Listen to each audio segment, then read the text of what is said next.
Hey everyone, welcome to the Untamed Society channel. Today we're out at a marsh called Three Forks Marsh. It's how we entered this area, and we found a spot we scouted a few weeks ago called the Great Egret Campground. It's actually a public first come first served campground. Appears to be only accessible by boat unless you're willing to walk across the spillway in like deep water loaded with alligators and stuff. It was a heck of a journey to get here. So actually getting here was pretty hard. We had to pull up deep in the cattails, and we can't get far enough with just the motor. So because all the cattails would get like tangled in the prop and all that. So we actually had to use the this push pole to like push our way through all this cattails and stuff. And it was definitely harder than I expected it to be. It took both of us pushing pretty hard to get up, and even then we're technically not even fully up. There's still like maybe like a foot or two of water between like the land and boat. So we found a spot that we have access to the water a little bit here. There's a monster gator, probably like 12, 13 foot, just down the canal here.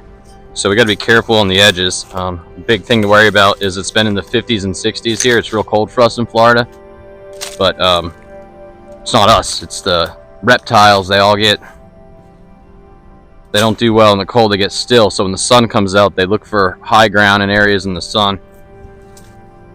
So a lot of them are coming out basking in the sun right now, so we're just being careful of cottonmouths as well as big alligators. And as we hit the edges here, we got to be careful because it attracts alligators to the noise, thinking it's an animal of distress. And these gators are huge here, and I'm pretty sure they're ambush level gators because this is like the wild. There's no people out here normally. A lot of times when you got people, they feed them so they know what you're there for, but in this case we're just like in their territory and we're part of the food chain. Fished here a while, we haven't had any luck, so we're gonna actually hike a half mile north and go check out a spot up there where two bodies of water intersect in the St. Johns River. It's a man-made area section where they, for some reason, curved the St. Johns River around a land bar where airboats tend to cross. We're going to go check that out.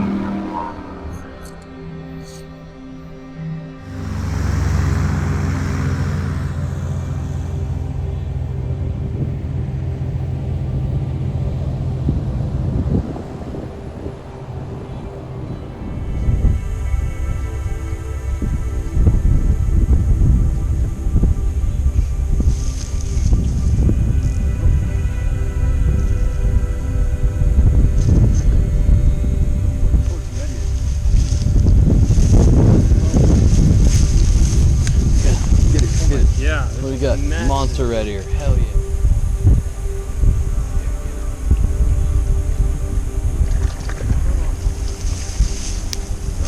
That one's big enough. Yeah, I think he is. You have the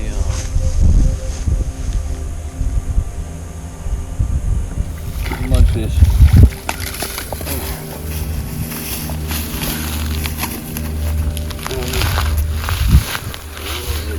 Get the hook. So are we gonna eat a mudfish? I mean, or let's call it a bowfin to make it sound less gross. There's so much life here. With all the water activity, you would think we'd be just slinging fish out of the water. Most of this fish we're seeing are invasive air breathers. Armor catfish, brown hoplo. You see them in groups coming up really fast out in the water. That's normally brown hoplo. A lot of times you could hear the armored catfish, which are just basically giant plecos. You could hear them gulping for air when they come up. Like, We've been fishing for hours now, and we've got 2 red ear sunfish, and we got 1 bowfin, which we've never eaten bowfin before, but we're running out of options, and we didn't bring food, so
Hey guys, what's up? So kind of abruptly video stopped during this video. The reason why, I really don't have much more video. I got a couple more clips I'll put after this, just us traveling back in the dark and kind of breaking down our camp.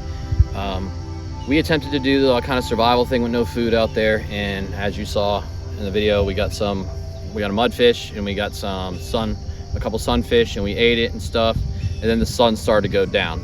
And like literally like right about that same time when I took that video of the tent with the sun going down behind us, the whole event kind of started to steer to not a great direction. So Damien just started not feeling that great, and I kind of let him explain a little bit about what happened there. Basically, with being in the sun all day and not having a lot to eat, when we were eating, I was fine, but it was something with the food. Like maybe it was a bowfin, but I think with the texture, I wasn't like disgusted by it, but I think with me not eating for a while and it just having like a lot of sun out all day, I think maybe I was stressing myself out, because when I was eating the fish, I do remember I was thinking very deeply about eating it. Like not in like, oh, I'm hungry. I'm just thinking about when I'm eating it. I think about the fish too much, basically. So I think I stressed myself out, and that bowfin texture is kind of weird. It didn't taste bad, but started to feel kind of weird in the stomach, kinda, and then I got a bad headache, and I went in the tent, and I was just laying down for a little bit, and the way I felt, there was no way that I was going to be able to sleep. And it was like, because sometimes if I feel bad, I'll be able to sleep, but with this time, like I knew confidently I'm not getting any sleep, and I didn't want like to feel a lot more sick and get worse, because we're so far out. It would just be, it's just worse, because there's not really much ways for people to get us if anything did happen. So I decided that we should leave just to be safe, I guess. And right when we were leaving, we were packing up, and I still feel a little bit weird, but when we were pushing the boat out of the cattails, I felt completely normal, like nothing ever happened. So I think I definitely was stressing myself out, and once I got moving, I felt completely fine. So, but it was too late then. Yeah. So he told me he wasn't feeling good. I told him to go lay down in the tent, and that's when actually I took that video that you just watched of the scan of the tent. He was in there at the time, and I waited about 20 minutes or so, and I went in and I asked him how he's feeling. And mosquitoes, you see right now, you see us going like, right now, mosquitoes are all over the place out here, man. By the way, this is Three Forks Marsh. Beautiful, man. And no matter how, I mean, mosquitoes ain't beautiful right now. I mean, look at them all. Jesus, crow, dude, they're everywhere. But basically, mosquitoes got bad like this for a little bit, and I call this mosquito hour. And normally after about an hour and a half, the mosquitoes like dim back down to nothing. But I went got in the tent with him, and I was just kind of watching him. And then of course I asked him how he's feeling, and he's like, yeah, like I'm getting a real bad headache. So I got him a Tylenol, and I asked him how he's feeling, and he said he wasn't feeling really good at all, and he didn't want to say I want to leave. I know he didn't want to say it. I just didn't want to risk it and play that noise, because he didn't seem to be doing good, and you could see it in his face and stuff. And so I just said, well, let's go ahead and pack it up. And that's from pretty much this point of the video. You're just going to see some quick clips of us actually just packing the site up and actually heading back in the pitch black. It's dark out in the swamp, and the only light we had was like a big handheld LED light, about 700 lumens. And my boat's white, as you saw, so the light reflects heavily off the boat. So most of the time when I'm driving, I actually can't even see what the light's seeing in front of me, because of the reflection coming off of the boat. So it was a wild ride back, but it created a cool experience for sure, because it was fun motoring back and being so cautious. And we saw, I mean, probably 50 more alligators on the way back too. So it just shows, don't swim. All right, well, we're gonna go ahead and we're gonna wrap this up now, and I'm gonna show you the rest of the video. And again, thank you for watching, and go ahead and follow us on YouTube, man. I'd be grateful about it.